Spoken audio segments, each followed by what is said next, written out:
The nation's longest-running traveling celebration of traditional arts, the National Folk Festival comes to downtown Jackson for the first time, November 7th through the 9th. A fun-filled weekend for the entire family, exploring roots, richness, and variety of American culture. Non-stop music and dance, folk life demonstrations, hands-on children's activities, signature Southern foods, crafts, and more showcasing the best of America, the best of Mississippi, all free. We'll see you in November. More at nationalfolkfestival.com. The Measuring Show. Since 1970, MPB has been enriching the lives of Mississippians. Everything we do gives us the chance to grow and learn. With your support, we are always there whenever and wherever you need us. Together through the years, together in the future. Please consider making a donation at mpbfoundation.org. MPB, your stories, our mission.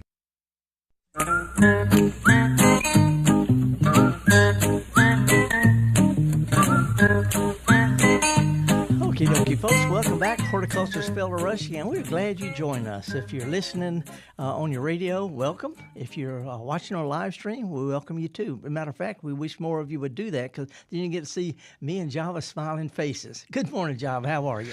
Good morning, Felder. How you doing today, man? Good, good, good. It's funny how we just grouchy and everything. All of a sudden, we put a smile on, we sound like we're cheerful. It's what you like. You always remind me. It's showbiz. It's showbiz, man. And and if you smile, it comes across.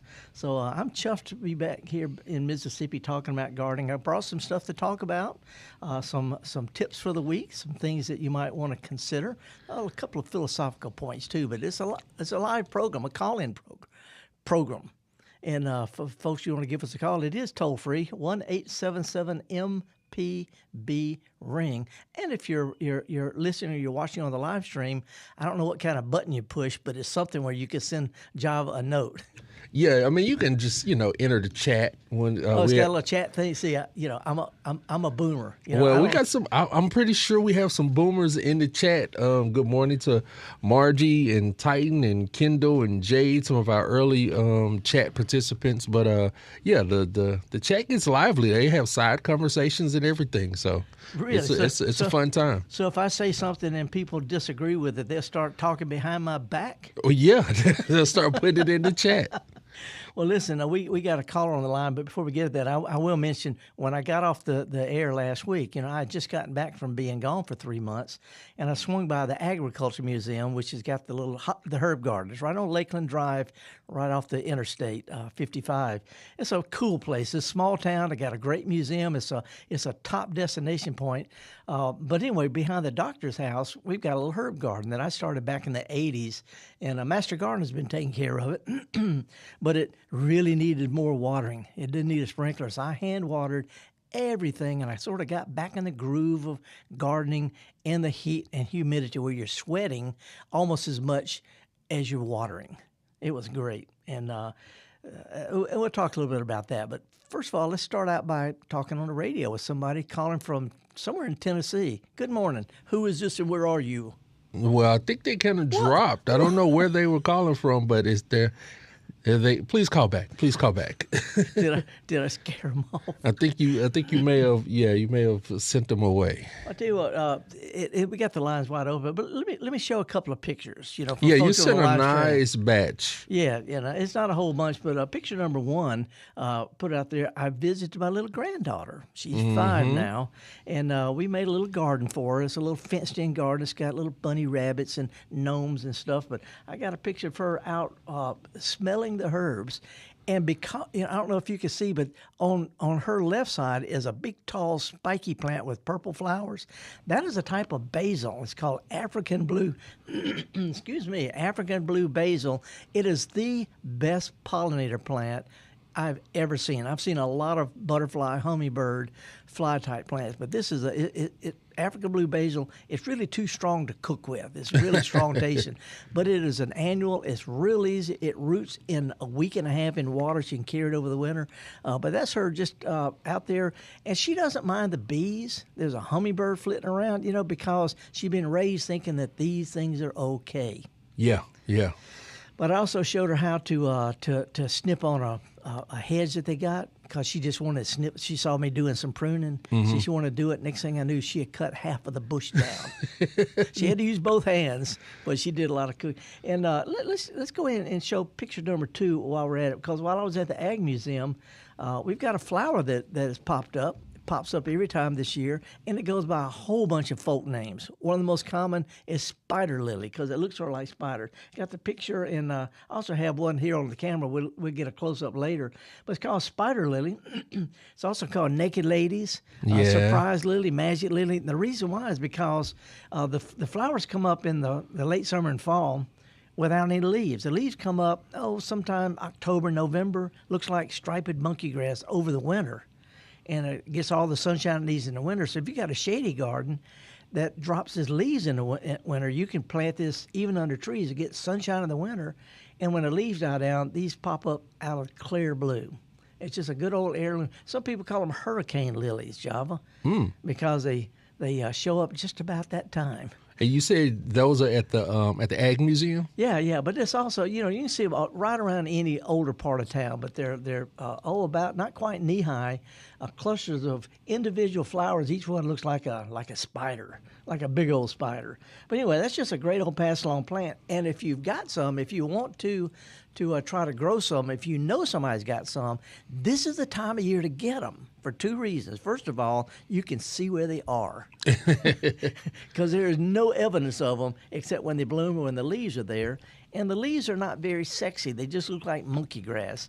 But if you see where they are, where some are blooming, if you go ahead and dig those, and put the flower in a flower vase, use it as a flower arrangement, instant gratification. But if you dig the bulbs now, they're just beginning to grow roots. They're just beginning to sprout a few leaves. So if you go ahead and plant them sometime in the next month or so, they'll get completely established and sprout before winter, and you'll have flowers next year. So while you're thinking about it, while you know they are, go ahead and dig them as soon as you can. So anyway, hey, let's slide up to Lafayette County, go to Oxford. Good morning, is it Hans or Hans?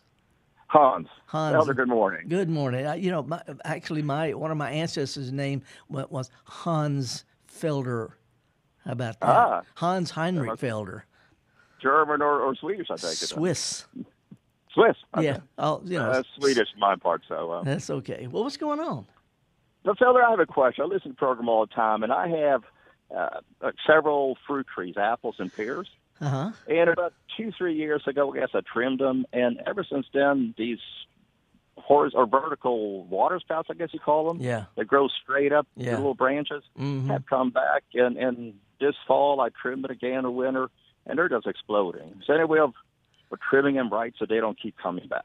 Not really. When you cut them off, if you'll cut them almost flush with what they're growing out of, you still there with us, Hans? Yeah, I'm here. Okay. Anyway, if you'll cut them off as close to where they sprout as possible, don't leave a big old scar, but don't leave a stub, then that'll slow them down. So just snip them off right where they sprout off of the limb. And it's just it's several years in a row. Because I did that this past year. They're just exploding again. Well, that's what they want to do. They want to be big. They want to be tall trees. We want to keep them small and compact where we can pick them. See, so it's exactly like plucking eyebrows, or shaving. They're always going to want to keep coming back. So the main thing is just sometime in the winter when it's it's something you can do with one hand in your pocket. Just go out there and just snip on them, and you might even want to. I don't know if you barbecue or not, but those twigs make really good smoking wood on a barbecue. No, that's true. Yeah. So anyway, the time to do that is in the wintertime. Then, that's the easiest time. It's hot. You don't have to worry about yellow jackets and stuff like that. But anyway, just some nice day in the wintertime. You need to get out anyway. Right. All right, fella. I will do that. Thank you so much. Okay, appreciate it, Hans. Thanks for calling. Java, my ancestor came over from Switzerland in 1735. That's beautiful, man. That you can clock that. Well, I've even been to the village in Switzerland where it came from, and he was a tanner. They made leather and shoes and belts and all that kind of stuff. But his son became a captain in the Revolutionary Army His name was Henry Felder, Hans Henry Felder. And he was actually, did you ever see a movie called The Patriot with Mel Gibson? Yeah. Mel Gibson's character was based on my ancestor, the guy that I'm named. His son moved to Mississippi, and his name was John Felder, and that's where I get my John Felder and Rushing bit. Whoa. Anyway, enough of that. Hey, I want to throw out a couple of events that are coming up real soon, Java, and I want to hit them again a little bit later. But first of all, we do have the lines open if anybody wants to give us a call. But I'm going to be at the Magnolia Flower and Garden Festival tomorrow, Saturday, and it's from 10 to 3. I'll be there the whole time, 10 o'clock to 3 o'clock, with my garden truck, with my pickup truck, and it's in Ridgeland, which is just north of between Jackson and Madison. Right off the interstate is a place called Renaissance at Colony Park. I don't want to call it a shopping mall.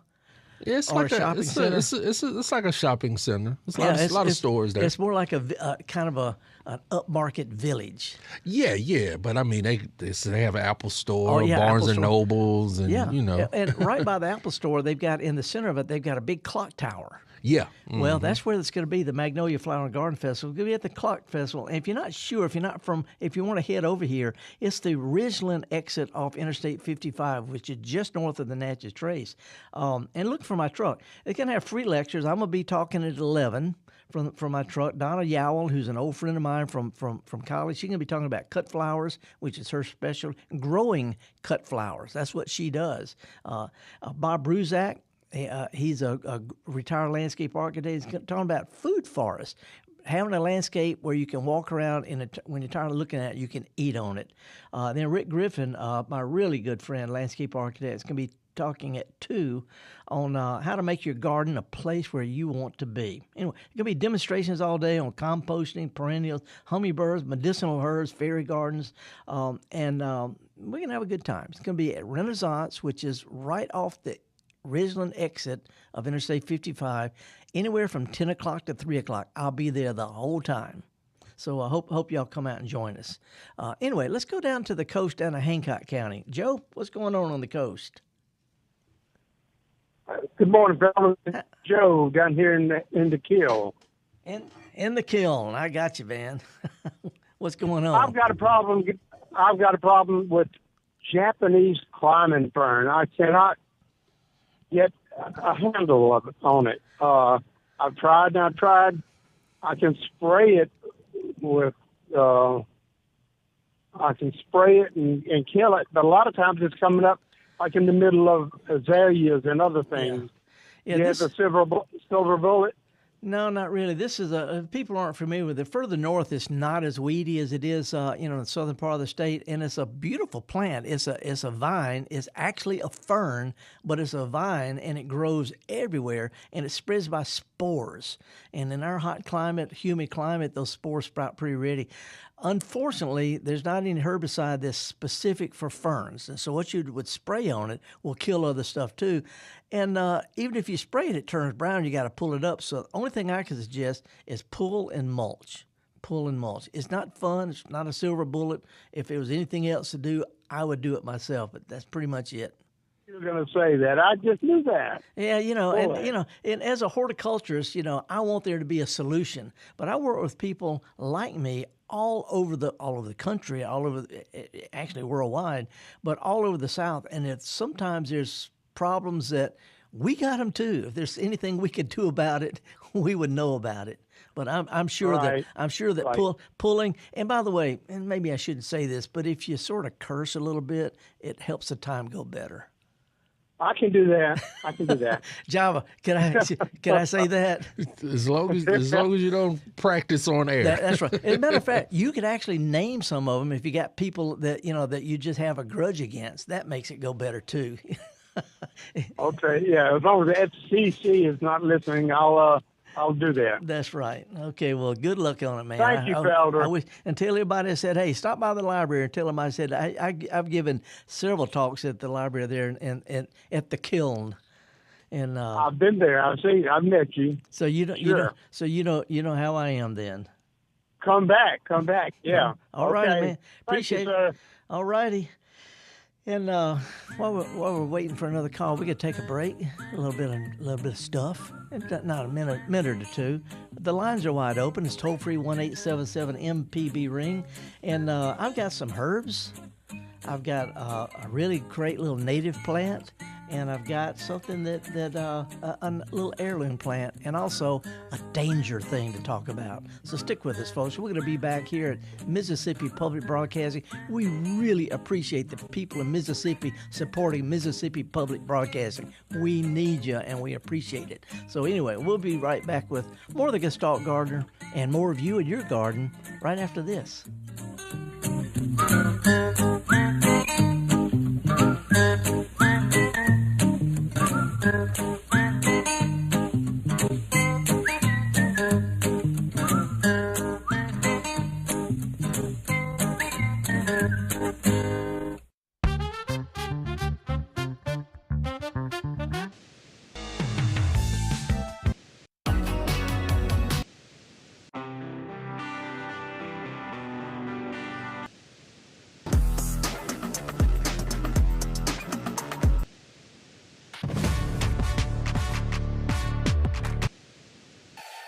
Together through the years, together in the future.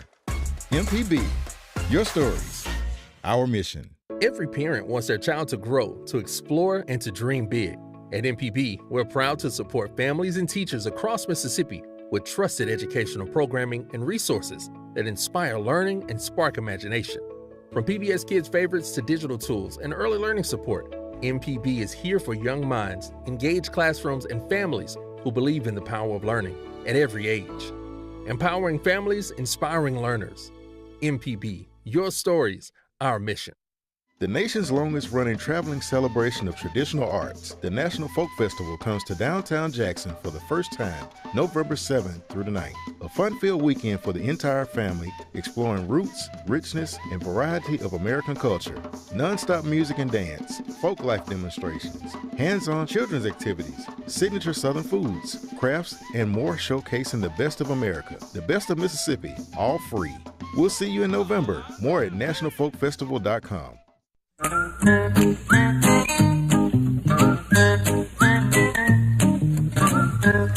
right, folks, welcome back. Horticulturalist Felder Rushing. And, Job, I have one other event I want to announce, if I may. Because it's before next week's program. On Thursday, this coming Thursday, I forget the date, it's whatever next Thursday is. Next Thursday, hold on, let's get it right. Next Thursday is the 25th. The 25th, okay. For folks up in the northeast part of the state, there's a really special event. I'm honored to be able to give a presentation. It's in New Albany, and it's Thursday the 25th. It's for the 20th anniversary of the William Faulkner Literary Garden. You know, they've got a wonderful museum there. I forget the Union County Heritage Museum. I think I got that right. Anyway, they've got a garden out there with all these plants that are mentioned in William Faulkner's books. William Faulkner, a lot of people know, was awarded both a Pulitzer Prize and a Nobel Prize for literature, but he was born in New Albany. They got a nice little museum with small town buildings and artifacts and all that, but the garden is real special. I'm going to be giving a talk. I think it's going to start about 6 o'clock, but I'm going to be there all afternoon if anybody wants to come. It's easy to find it. If you'll go to, it's a Union County Heritage Museum. It's right across the railroad track from downtown New Albany. So go downtown, sweet little town. It's one of those small town feels. Right across the railroad track is the William Faulkner Library, and I'm giving a talk starting about 6 o'clock. So come early and let's walk around the garden and talk. I'll also be broadcasting the program there, Java, the next morning. Friday morning. Yeah, and I just looked it up. It's UCHeritagemuseum.com, or you can just type in, like you said, Union County Heritage Museum in Google, and it'll pop right up. Yeah, well, I've watched this garden develop over the years. Really looking forward to showing folks around it before my talk Thursday evening and broadcasting the program from there. And we'll be talking about some of the plants that he wrote about. Nice part about this museum, Java, is it's got the small town feel. It's got the old trucks and the barbershop and things like that. But they have a special garden that you can walk around, and all the plants that were mentioned, they're grown growing there. And a lot of them are in full bloom, but they've got placards beside each one with the quote from the book that he wrote about it. Now, that's pretty sweet. It's real nice. Anyway, Union County Heritage Museum. Let's slide over to Meridian and talk with Thad. Thad, how are you today? Very well. How you doing, sir? So far, so good. I got good. I have a couple questions. One is that my peaches on my trees, they seem to have worms. And I can't just seem to control it. What can I do? Are they in the tree or in the peaches? Sir? Are they in the tree or in the peaches? They're in the they're in the peaches, but yeah. I can tell that something's jelly looking like on the tree too. Yeah, it's two different things, and let me touch on both of them. I love home fruit, but peaches and plums have a hard time dealing with our heavy, wet soils. If you get heavier, they stay wet, and they get root diseases that can spread up in little strips up the bark, and that can cause that gelling. By the way, it's got a really weird name. I don't know where people come on. It's called gummosis because it's like gum.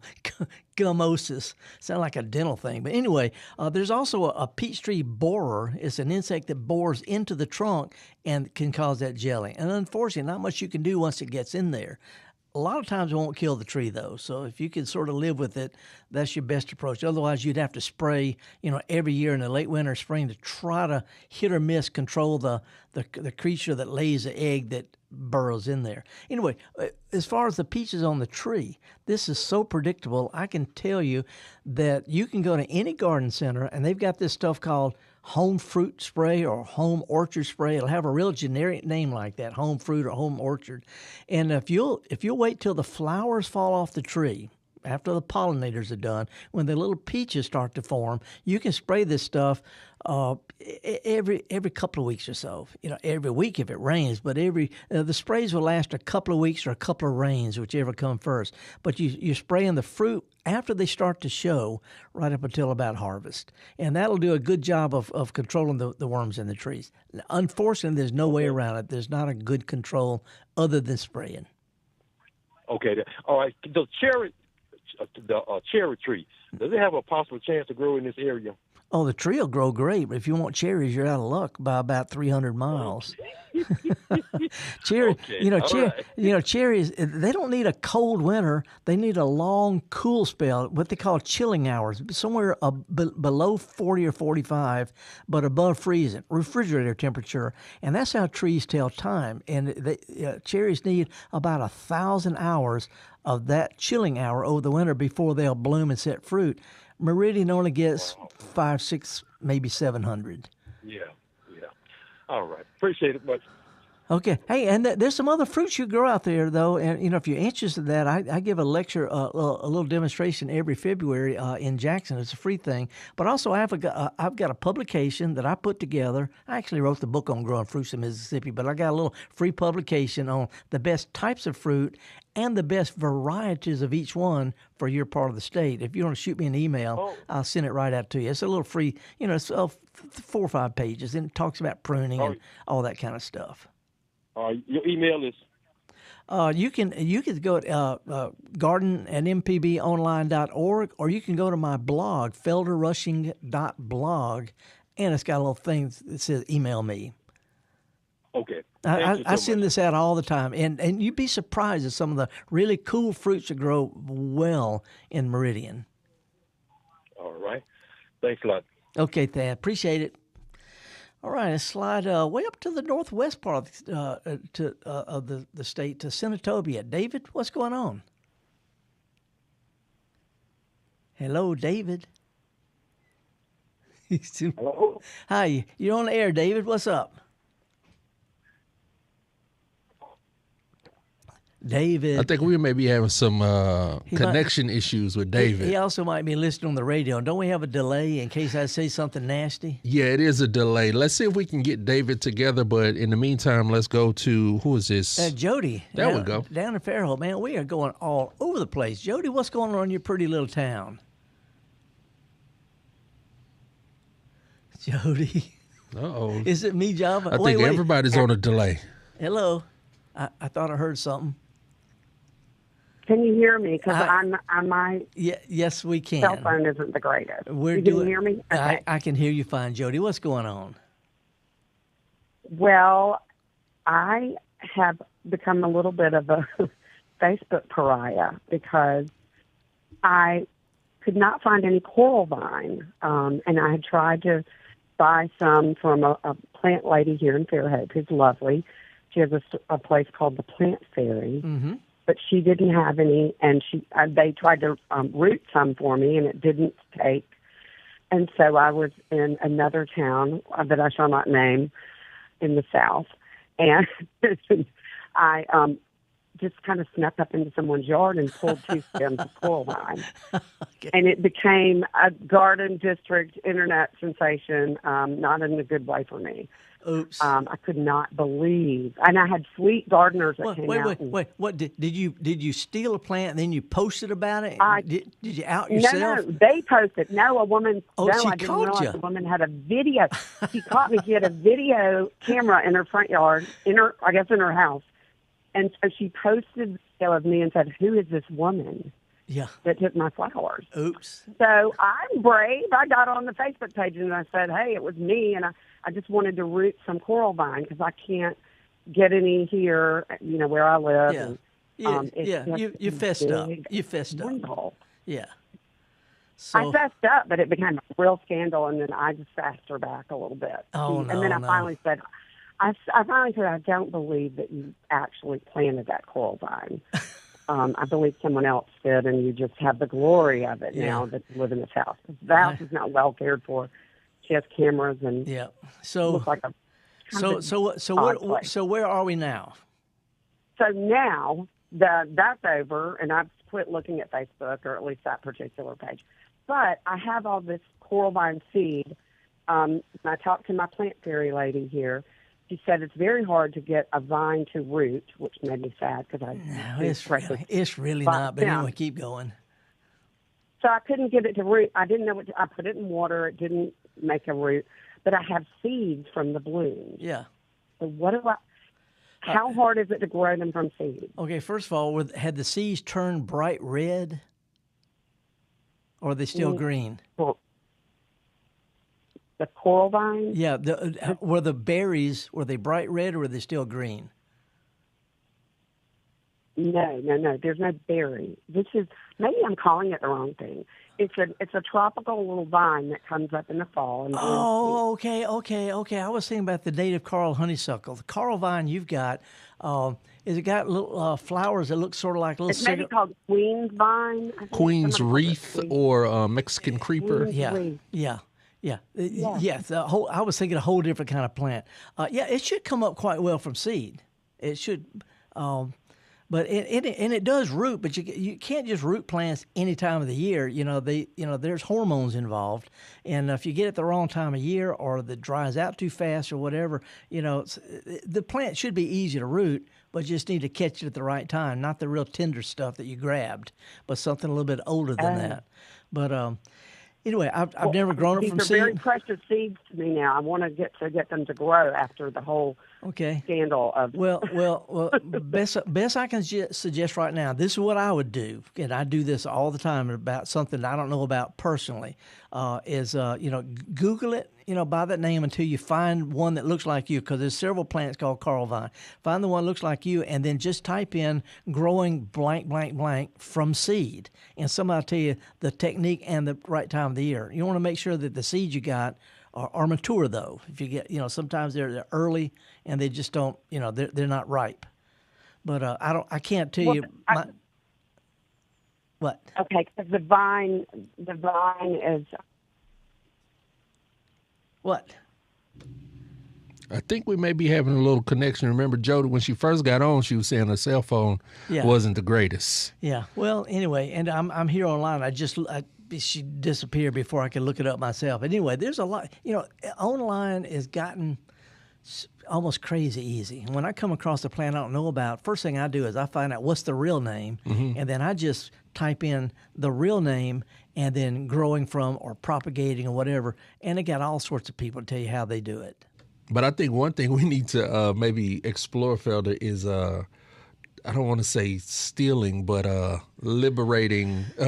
Yeah. It's a real problem. I mean, sometimes there's landscapes that get installed in a new subdivision before people have moved in, and the workers come back Monday morning, and all the plants are got brand new plants. Oh wow! And but as far as I've actually caught people in my yard taking flowers and stuff for their children's science project or whatever. So anyway, ask for, if it's a good plant, whoever grows it will be really happy to share with you. You're not going to end up being in internet timeout. Yeah, that's what I think. Maybe just a little protocol. Introduce yourself. See if anybody's home, and I don't know, maybe leave a note if not. Yep. Well, we got some other things to talk about. And by the way, while we're going to the music, let me hold this thing up and show folks. I've got a wasp nest. I don't know if you can see it or not. Empty wasp nest. Empty wasp nest. Well, it was not empty last week. Uh-oh. And these things came out like you wouldn't believe, and they got me good. They really got me good. They were in a shrub I was going to prune. I should have kicked it first. But they're little guinea wasps. They're little brown and yellow wasps, and they're not they're not bad, but there's lots of them, and it got me under the back of my arm. Anyway, if you're doing some pruning, watch out for wasps because they're getting a little aggressive right now. We're going to be back with more of the Gestalt Gardener right after this. The cheesy tune is, I forget the name of it. We'll talk when we get back.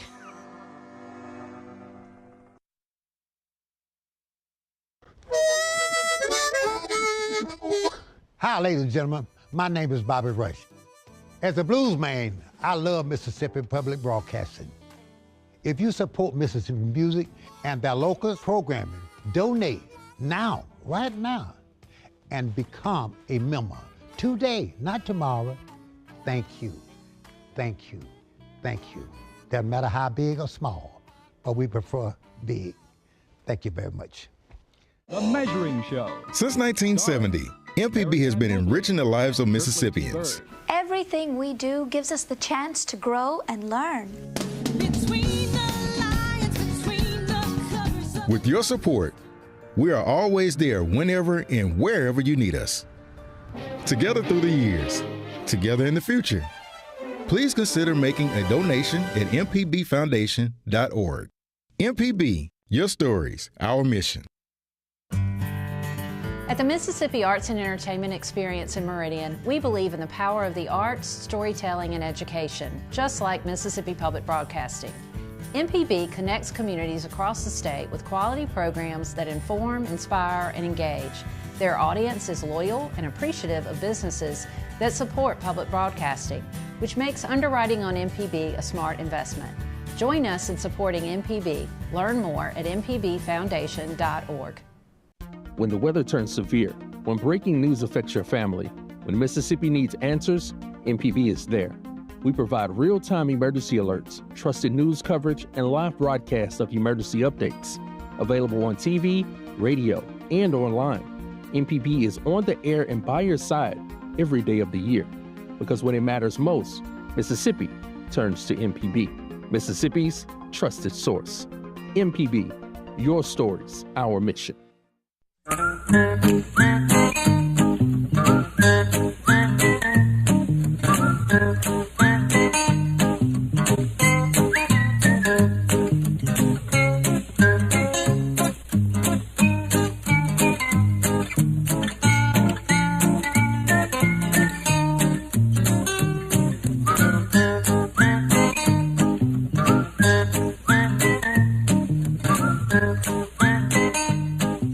Folks, welcome back. Horticulturalist, Felder Rushing and Java. I looked up Carl Vine, and I've grown it before. I'm just thinking about a whole different plant. And even though it's a tropical plant, it comes back even in central and part of North Mississippi. It's a perennial. It dies down. It comes back up from little tubers.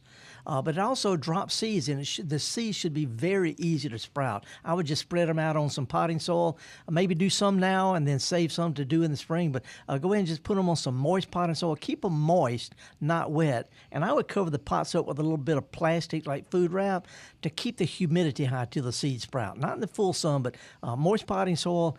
bright shady spot, cover some food wrap, and when they sprout, it should come right on up. But coral vine is Antigonon. I actually grew that for a long time, and I got it from a lady over in Edwards, so I know it grows well. I had to get rid of it, though, because it's wrapping up my stuff. Now, I wonder if it's better, and you would know this more than anybody, is it better to identify these plants by their folk name or their real name? Because coral vine threw you for a loop, but once you heard Queen's Wreath and, Mexican creeper, he was like, oh, I know. Well, I start with the name I'm given, and then I look at the pictures and say, okay, that's the one, and whatever they call it, then I look it up by either the most common folk name or the Latin name. Okay. And we've got a caller on the line. Before we do that, let me show this. I got some my edible plants of the week. Edimentals. Edimentals. From the back of my pickup truck, I've got some rosemary and some oregano, or oregano, as they say in England. But oregano and rosemary growing in the back of my pickup truck in a pot. So these are things in there. They'll take 70 miles an hour, but they'll also take heat and drought. They'll take cold and wet. So these are some plants that are actually quite ornamental. And when you're tired of looking at them, every time I make spaghetti or pizza or anything, I just go out and I just snip some pieces off, chop them up, and I'm ready to go. And I feel pretty good about it because I grew it myself. Anyway, oregano and rosemary are my edibles of the week. Now let's talk with David, who's been hanging on for a long time from Senatobia. Hey, David, thank you, man. Thanks. What's up? Enjoy your show when I can get you. Yeah, very good. I got a couple of questions basically about orchards and fruit trees. Yep. First, is there such a thing as a basic course in orchards or planting orchards or something like that offered through Mississippi State? Do they ever travel around and put on brief seminars in our counties? They can if there's enough demand. The county extension office, and how close are you to Hernando? You're right next to 20 minutes. Yeah. The extension office is on Highway 51 between you and just before you get to Hernando, and they have all sorts of stuff. And they can get a fruit person to come in and give a presentation if you ask for it. But also you can go online to msucares.com, home fruit. Don't go to the commercial stuff, but the home fruit, and it'll have the overall what you need to do, plus the right types of fruit and the right variety. Not all types will do well, and not all varieties of each type will do well in different parts of the state. I also have this little brochure that I send out on growing fruit in the home landscape. Is free for people to email me. But anyway, if you call the county extension office, I do a home fruit seminar every year at a garden center in Jackson. There's usually 100 people or more at it. And if they want to get me up there, I got to cover my travel and all that. But I'd be glad to come up and give a talk anytime. Yeah, I talked to the extension office here in Tate County, and they don't have anything like that booked. They were kind of sort of interested. I don't know. Well, like I say, they can do that. I've done a lot of work there at the one in Hernando, the DeSoto County. They got a real active master gardening group, but I've given talks there. I'm sure the Tate County people could too, but there got to be enough demand, for them to get somebody to come in. A more specific question about blight, especially pear and apple trees. Yeah, fire blight. What I think I know is that fire blight is a bacteria that goes inside the plant. It's not a fungus that attacks it from the outside. Is that correct? Well, yeah, you're correct. It's a bacteria, but the bacteria is spread by bees from usually the wild pears. The wild pears that bloom along the roadside. If your apples and pears bloom at the same time, or even the ornamental pears, the Bradford type pears, the bees, as they pollinate, they spread the bacteria from flower to flower, and it gets into the plant through the flowers. And so the only time the plant is susceptible to it is when it's in bloom. And they've got these, they're just, the brand name, believe it or not, is called Fire Blight Spray. And you can mix it up and spray 2 or 3 times just when the flowers are blooming, when the flowers first open and when they're full open and again. But while the flowers are blooming, this is streptomycin is what it is. It keeps... That's kind of what I learned already, but yeah. You've got it. I've got it in pear and apple trees. There is no way to get rid of it, is it? Not really. If you try to prune it out, keep in mind that, the burn parts, that look effective, the bacteria can actually extend 2 or 3 inches into the sound healthy wood, so you have to prune it way back. And if you accidentally nip into some when you're pruning, you can spread it with your shears. So I read all that. I pruned severely, but I didn't get it all. It still came back. Yeah, it's a tough one. Luckily, we have some. If you want to give it another go, there are some blight-resistant apples and blight-resistant pears, and that helps a lot. Yeah. One more question. I planted pawpaw trees 4 years ago. Yeah. They've grown huge. Yeah. Some of them are like close to 30 feet tall and have a trunk circumference of at least 6 inches, but I never have had a fruit. When do they bear? How long do they have to live before you get pawpaws on them? Did you grow them from seed, or did you get already grown from cuttings or something?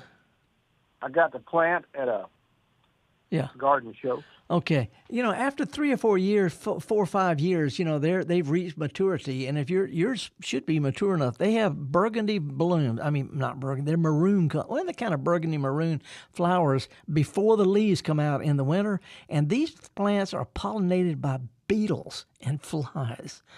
And it's really, really weird. So, they have to get pollinated. It's better to have 2 or more different varieties, which you probably have. But unless you've got something to spread the pollen from flower to flower, it just won't happen. I was raised with pawpaw down in the Delta, and they're all down the river bottoms, all the way from Kentucky to the Gulf Coast. And some varieties do better than others. But bottom line is, you got to have pollinators, and it's going to be luck of the draw. But you say my bees won't do it. No, go ahead and go online and Google pawpaw pollinators, and you'll learn a whole bunch about it. It's a weird fruit. It's an ancient fruit. It's been around since dinosaur days. All right. Well, okay. Thank you very much. All righty. Good luck. Good luck on it.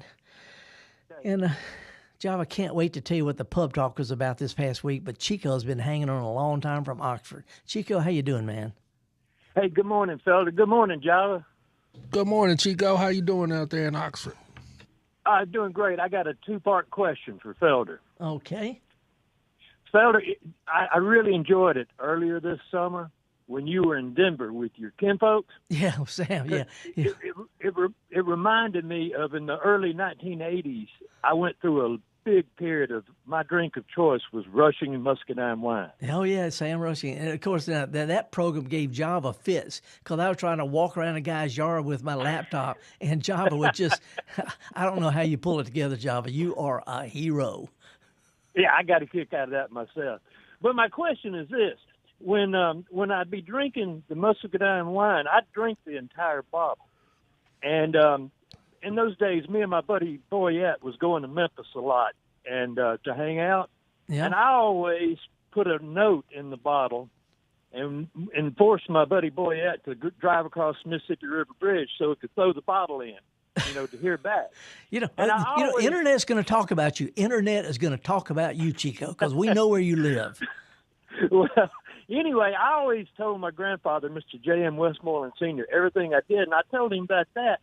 And he said, well, why don't you put some seeds in there, and maybe somebody will find them and plant them, and they'll write back to you about it. So, of course, I did. I started putting watermelon seeds in there. Never heard back from anybody. But my first question is, say the bottle went down and was found by somebody like at Thibodeau, and they planted them. Would they work, or if it floated around for a few years, would they work after that? That's a good hypothetical. I don't know. The muscadines grow all over the Southeast, including down in South Louisiana. But whether growing them from seed isn't really, really easy. Even though it happens naturally, I don't know. It's a good question though. Don't know. I don't know. Well, I guess I'm going to have to go back to trying doing it some more then. Chico, stop throwing stuff in the river. Yes, Chico, stop throwing stuff in the river. Okay, well, Java. I heard it on Mississippi Public Radio. No. Java and I are covered on this. You're the one. Yeah, please find a nice recycling center or your nearest trash receptacle. Get your musket. Appreciate your call, Chico. You're a nut. All right, John. I appreciate it. Well, we've got time to. If anybody wants to give us a call, we've got lines wide open. But we do have a few YouTube questions if you You want to jump on those real quick? I do. Let me tell you about the pub talk thing. No, go ahead. Come on. This is so strange. There's a group of guys, and all from all walks of life. Ole Miss State, Republican, Democrat, every possible kind of. And we get together, we chat about stuff. Well, the other night they were talking about how C-Spire had come through and dug a ditch across his yard to put cable out there. Oh, okay. Which is okay because I got C-Spire. But then it went to about telephone poles in the yard. Mm-hmm. I got a telephone pole in my yard. It was the most dominant thing in my yard when I first moved in. It's all grass and a telephone pole with wires going to 5 houses. And what I had done was I spray painted it. As a matter of fact, we've got a picture of it here. Picture number 4 is the telephone pole in my yard. I spray painted it with browns and greens and made it camouflage. I mean, there it is, Java. Felder. I did it, and I got that big metal bird by it, but I spray painted it camouflage because what else you going to do? I also put a big bottle tree by it. I put some I made it disappear by putting other vertical things out there. And now it does. By spray paint. Yeah, if you don't know it's a telephone pole, it does blend in too. Well, until you look up. Well, the next picture I got, picture number 4. I saw this yesterday.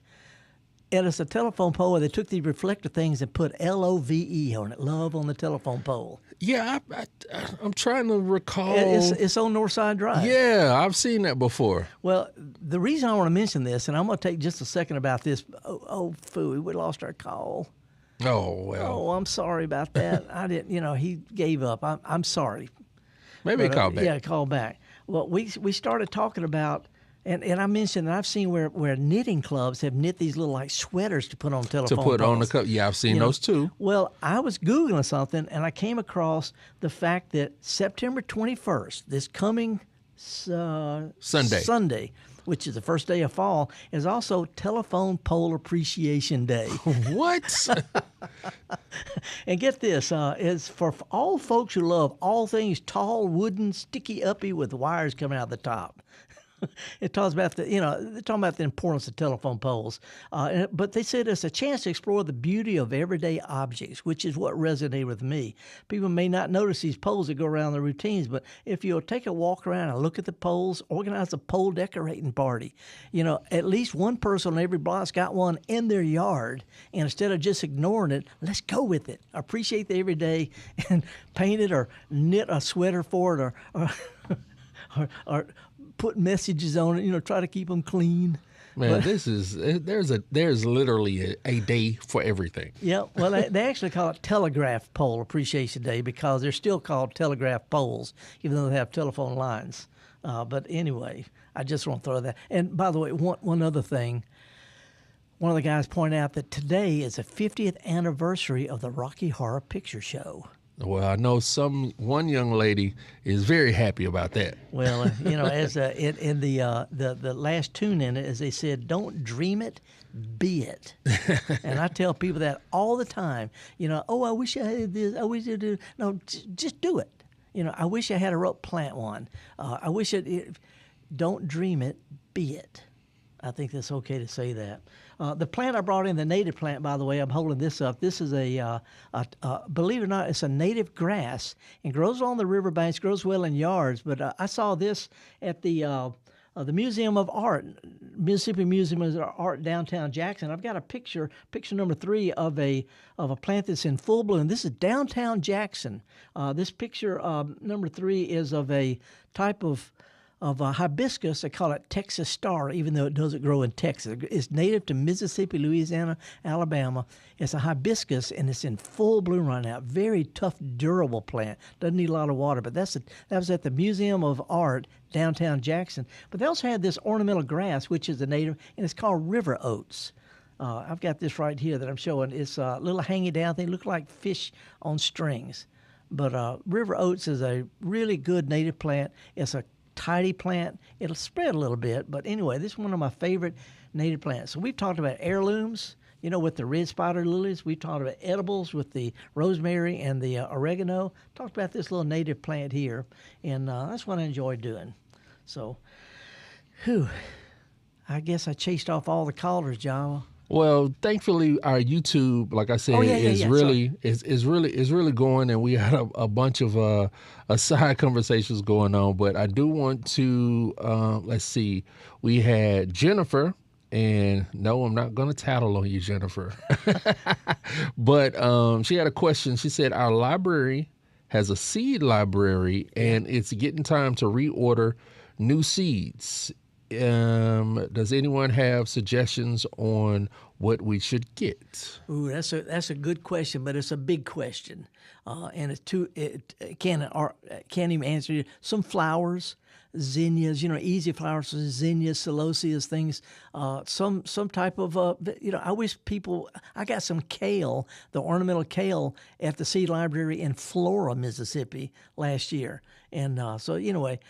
There's too many choices on what to order, but I'd be glad to if you want to email me. I'll be real glad to put in touch with other libraries and what they found out gets taken the most and what gets left the most. That's what I was just about to say. What do you think is just something it may be what you wish you could grow, but we bought these seeds and it's not going to happen. Yeah. That happens to me. That happens to me all the time. So anyway, we do have several libraries, at least in the Jackson area, that have and I saw one in Starkville. They've got a seed library. But as far as what to order, I don't know. And one last question. Let's see. This is Wayne at the Res. Hope to see Felder and Java again soon. It is the question is it too soon to transplant a banana tree? Should it be propagated instead? The banana tree. I guess banana tree. I guess they're talking about a banana-type banana tree with the big tropical leaves. But they might be talking about banana bush, which has flowers smell like bananas. Anyway, as soon as we get a frost, they go dormant. They die down to the ground. So what I would do is I would wait till. If you want to move them now, you're gonna have to water a lot. So I'd wait till after frost, move the stumps, pile a bunch of leaves around them, and that way they'll make it through the winter better. Okay. So anyway, that's that. I want to remind folks I'm going to be in New Albany next Thursday night at the William Faulkner Heritage Garden. It's downtown New Albany, right across the railroad track from downtown. It's going to be Thursday, and I'm going to be broadcasting the program Friday morning, but it's free. And also this Saturday, tomorrow, I'm going to be at Renaissance, which is a really tasty shopping thing right across from, right off the interstate at Ridgeland. I'm going to be there from 10 o'clock, 3 o'clock in my truck, just chatting with folks. There are going to be free lectures, free demonstrations. So that's the Magnolia Flower and Garden Festival on Saturday, 10 to 3. Look forward to seeing y'all. Bring some stuff to talk about, and we'll have a good time. It's a chance to catch me when I'm not doing nothing but just talking. So anyway, Java, appreciate you, man. Oh, no. It's a great show, Felder. Also, appreciate our live stream producers. Oh, yeah. John C. Abram. I know Marissa's always helping, and Kevin was on the phones. And all right. Yeah. Well, folks, it's gonna be an interesting week. Happy fall when it comes in. It's the fall equinox. If you get a chance to go to a garden center or a farmer's market this weekend, this is a really good time to go out and take somebody with you and show them what we do best, and that's get dirty. And Java, we kept it clean today. We did. We squeaked by. Thank y'all, all the folks at MPB. We appreciate you putting us all together.